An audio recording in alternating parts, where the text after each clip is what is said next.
साथ हमारे गेस्ट मौजूद हैं doctor Shahbaz, dermatologist, aesthetic physician. उनसे बात करते हैं। अस्सलाम वालेकुम जी। वालेकुम अस्सलाम। अल्लाह का करम। जी सर, बहुत शुक्रिया हमारे टाइम देने के लिए।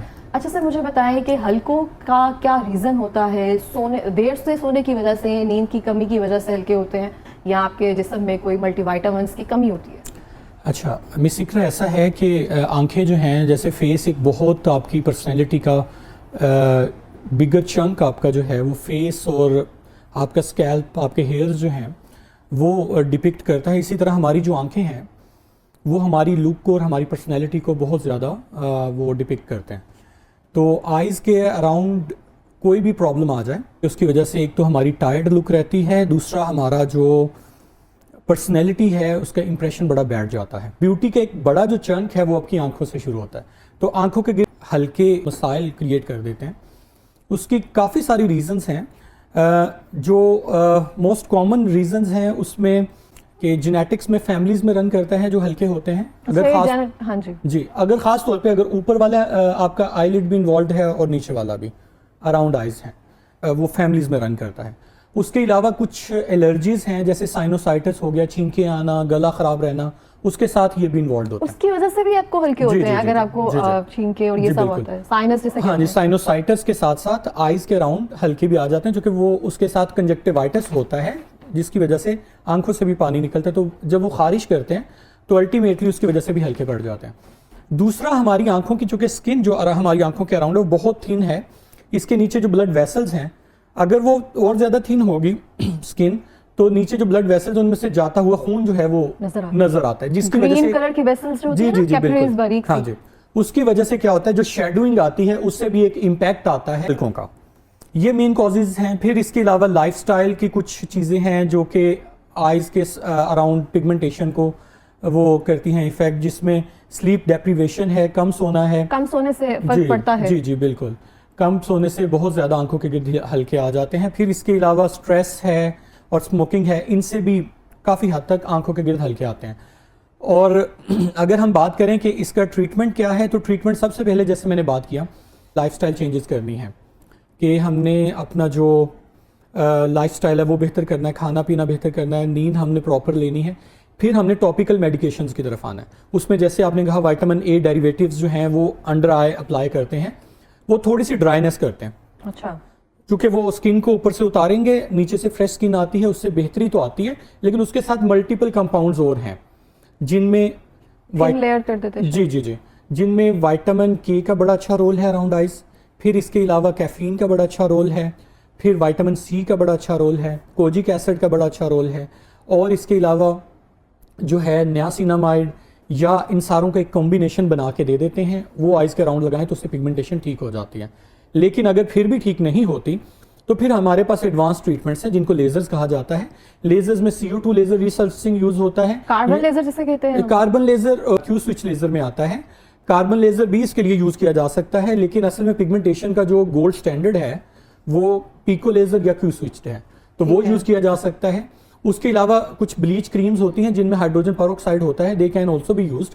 बाकी अगर बहुत ज्यादा एक शेडोइंग इफेक्ट आ रहा है तो वहां पे हम लोग फिर PRP is also treatment modality. PRP या PRGF जो होता है उसको भी इंजेक्ट किया जा सकता है अराउंड आइज, और उसके साथ साथ पॉलीन्यूक्लियोटाइड या PDRN वो भी जो है वो हम ऐड कर सकते हैं। पेन्स आपको शो हो रही होती हैं तो वो एक शेडो सा आ रहा होता है। जी जी। तो ये जो यहाँ पे अंडर आई जो स्किन होती है, ये पतले होने की रीजन क्या होती है? आप कोई क्रीम्स वगैरह इस तरह से यूज करते हैं कि विद द एज टाइम जो है वो पतली होना शुरू हो जाती है? अच्छा, वो जो पतली हो रही है उसके 2-3 वजूहात हैं। एक तो सन डैमेज की वजह से पतली हो रही होती है, दूसरा हमारा जो है मैंने जैसे कहा जेनेटिक्स में होता है, तीसरी बात ये कि सन ब्लॉक हम लोग अप्लाई नहीं करते उसकी वजह से, फिर तरह तरह की हम लोग रेमेडीज यूज़ करते हैं उसकी वजह से, और सबसे जो कॉमन चीज़ है ना वो हमारा बार बार इस एरिया को रब करना है, बार बार छेड़ना है, जिसकी वजह से यहाँ पे पिगमेंटेशन और थिनिंग ऑफ स्किन आती है। हमारा जो दूसरा बिगर चंक है जो कि अराउंड आइज आजकल बहुत बड़ा एक मसला है, that is puffiness around eyes, या जिनको जो है आई बैग्स भी कहते हैं। तो आई बैग्स जो हैं वो उनकी काफ़ी सारी वजूहात हैं। अगर यंगर एज में हो रहे हैं तो अलहदा वजूहात हैं, और अगर जो है वो ओल्डर एज में अपीयर हो रहे हैं तो उसके अलहदा वजूहात हैं। जो यंगर पॉपुलेशन में आती है उसकी ज़्यादातर वजूहात ये होती हैं कि उनका सॉल्ट इंटेक ज़्यादा होता है, या ग्लूकोज का इंटेक ज़्यादा होता है। इस वजह से भी होता है। शुगर इंटेक से और सॉल्ट इंटेक से, सोडियम रिटेंशन की वजह से यहाँ पे आई बैग्स बनते हैं, जो कि इसकी तरफ कोई तवज्जो नहीं देता। हमारा जो मेन जो हमारा डाइटरी हैबिट्स हैं वो हमारे ये उसको डार्क सर्कल्स को और पफीनेस अराउंड आइज इसको कवर करते हैं। और उसके अलावा कुछ डिजीजेज होती हैं जिनमें अराउंड आइज जो है वो बैग्स बनना शुरू हो जाते हैं। उसमें सबसे कॉमन जो है हाइपोथायराइड। मेरी अम्मी को है थायराइड, तो उनकी शायद इस वजह से जी हाइपोथायराइड के यहाँ पे बड़े विजिबल जो होते हैं वो आपको अराउंड आइज पफीनेस और बैग्स नजर आना शुरू हो जाते हैं। जो एजेड होते हैं, डायबिटिक होते हैं, उनका भी ऐसा उनके भी होता है जी, उनके भी होता है। और जो किडनी पेशेंट्स होते हैं उनमें भी होता है। जो एजेड पीपल होते हैं उनमें ज़्यादा जो वजूहात हैं वो जैसे मैंने बताया सन डैमेज की वजह से और एजिंग की वजह से क्या होता है कि उनके जो मसल्स हैं वो लैक्स होना शुरू हो जाते हैं। जब मसल्स लैक्स होते हैं तो यहाँ पे जो हमारे फैट होती है वो असल में प्रोट्रूड करती है। जब वो प्रोट्रूड करती है स्किन के नीचे आती तो उसकी वजह से आई बैग्स बन जाते हैं। ये आई बैग्स जो होते हैं एजेड में हो या यंगर में हो, अगर हम उनकी डाइटरी हैबिट से वो कंट्रोल कर लें तो ठीक है, वरना उसके बाद वही फिर ट्रीटमेंट मोडेलिटी जिसको ब्लेफरोप्लास्टी कहते हैं उसकी तरफ जाना पड़ता है। उसमें क्या प्रोसीजर होता है, वो किस तरह से आप इंजेक्ट करते हैं सब? ब्लेफरोप्लास्टी जो होता है मिस इकरा, उसमें असल में एक कट दिया जाता है स्किन में।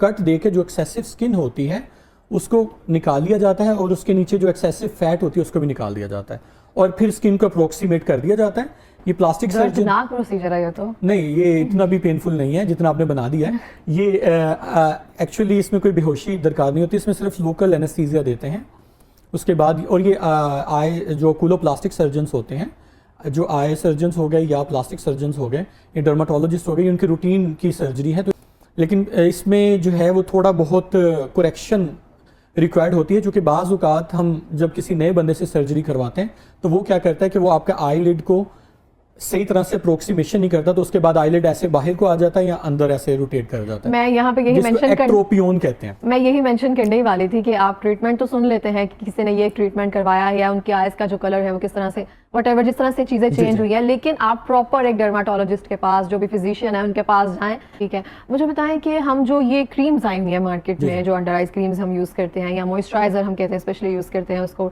पफीनेस को दूर करने के लिए काम वाकई करती है? जी बिल्कुल ये करती हैं। ये कैफीन वगैरह जो हैं ये पफीनेस के लिए बड़ी अच्छी हैं। इनका जो टाइम ड्यूरेशन होता है वो 24 आवर्स के लिए होता है।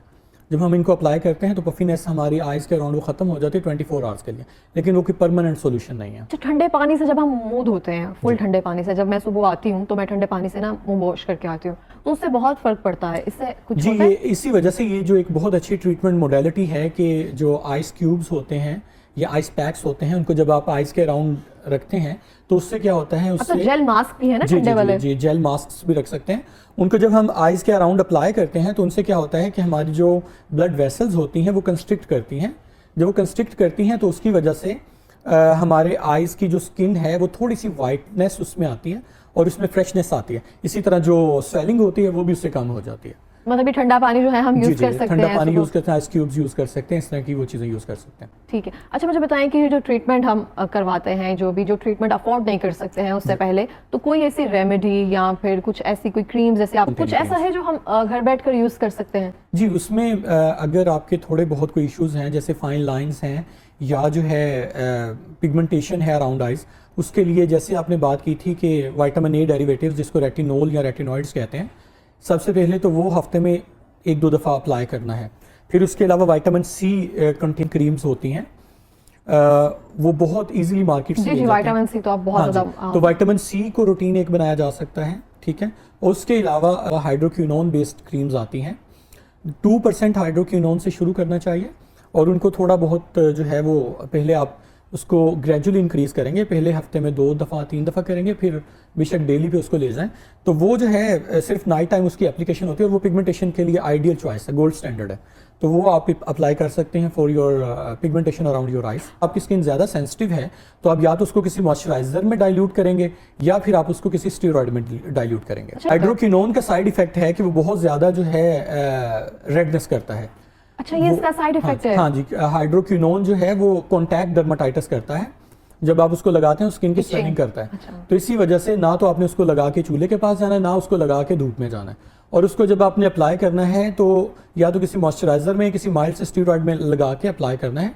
और उसकी फ्रीक्वेंसी जैसे मैंने कहा कि आपने ग्रेजुअली इंक्रीज करनी है, और फिर जब रिजल्ट्स आना शुरू हो जाए फिर आपने ग्रेजुअली टेपर करनी है, फिर उसको मेंटेन करना है, और बीच में आपने उसके ड्रग फ्री इंटरवल्स भी देने होते हैं, 1 महीना 2 महीना वो उसका क्या होता यूजेज छोड़ना भी होता है। मिसाल के तौर पे आपने 2 महीने यूज किया, ठीक है, हाइड्रोक्विनोन यूज किया, तो उससे क्या हुआ, उसके आपकी पिगमेंटेशन जो है छाइयाँ हैं या अराउंड आइज पिगमेंटेशन है, जब हम हाइड्रोक्विनोन यूज किया उससे ठीक होना शुरू हो गया। फिर उसके बाद हम क्या करेंगे कि हम हाइड्रोक्विनोन को आहिस्ता आहिस्ता कम करेंगे, कम करते करते हम हफ्ते में 1 दफ़ा या 2 दफ़ा पे ले आएंगे। फिर उसके बाद हमने उसको कोई महीने या 2 महीने के लिए छोड़ना है, फिर हम उसको स्विच ओवर करेंगे या तो कोजिक एसिड पे या अल्फा ऑर्बुटिन पे या विटामिन सी पे या नियासिनामाइड पे। फिर वो 2-3 महीने हम लोग वो चीज़ें यूज़ करेंगे। अगर हमें उनसे थोड़ा बहुत फिर पिगमेंटेशन का इशू होता है, फिर हम हाइड्रोक्विनोन यूज़ करेंगे। हम हाइड्रोक्विनोन का लॉन्ग टर्म भी यूज़ नहीं कर सकते, क्योंकि एक तो वो पिगमेंटेशन को ठीक भी करता है, दूसरा पिगमेंटेशन कॉज भी करता है। तो अगर लॉन्ग टर्म यूज करेंगे, क्योंकि आपकी स्किन को बहुत ज्यादा सेंसिटिव वो कर देता है हमके, और पहले ही हमारी स्किन जो है वो लेयर इतनी यूज करते नहीं है हम सनब्लॉक, वो एक थिन लेयर जो है ना हमारी ऑलरेडी जनरेट हो चुकी होती है। अच्छा, आपकी ट्रीटमेंट को कैसे टेलर करना है, that your dermatologist knows better, और उसके अलावा हम खुद से यूज ना करें कुछ भी।